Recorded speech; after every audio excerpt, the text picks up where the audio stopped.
Modern world इस समय 3 सबसे बड़ी क्राइसिस से फाइट कर रहा है: clean air, clean water and clean energy. Her second factories और व्हीकल्स एटमॉस्फेयर में टॉक्सिक गैसेस का मिक्सचर पंप कर रहे हैं, जो हमारे लंग्स को तो नुकसान पहुंचा ही रहे हैं, पर साथ साथ कार्बन डाइऑक्साइड जैसी गैसेस ग्लोबल वार्मिंग के भी एक्सेलरेटर हैं। डेजर्ट्स में रहने वाले लोग ग्राउंड वाटर की कमी होने के कारण क्लीन ड्रिंकिंग वाटर के बिना जीने को मजबूर हैं। ये लोग रोजाना तकरीबन 5 से 10 किलोमीटर तक का सफर तय करके पीने लायक पानी कलेक्ट करते हैं।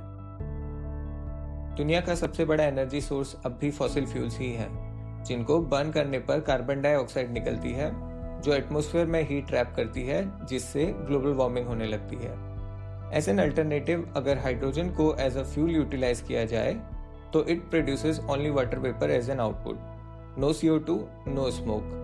लेकिन hydrogen being the lightest element in the universe, इसे स्टोर करना काफी मुश्किल होता है।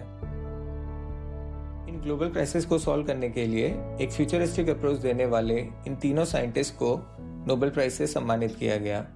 They have discovered a metal organic framework जो एटमॉस्फेयर में प्रेजेंट टॉक्सिक गैसेस को एब्जॉर्ब कर सकता है, एटमॉस्फेयर में प्रेजेंट ह्यूमिडिटी से ड्रिंकिंग वाटर बना सकता है और हाइड्रोजन को भी इजीली स्टोर कर सकता है। मेटल ऑर्गेनिक फ्रेमवर्क एक ऐसा स्ट्रक्चर है जो माइक्रोस्कोपिक स्पंज की तरह बिहेव करता है। इसके अंदर मिलियंस ऑफ टाइनी पोर्स होते हैं। इन पोर्स के अंदर गैसेस, पॉल्यूटेंट्स और इवन हाइड्रोजन को ट्रैप करके उन्हें होल्ड और रिक्वायरमेंट पड़ने पर रिलीज किया जा सकता है। ऐसा माना जाता है कि सिर्फ 1 ग्राम मॉफ का सरफेस एरिया एक फुटबॉल फील्ड के बराबर होता है।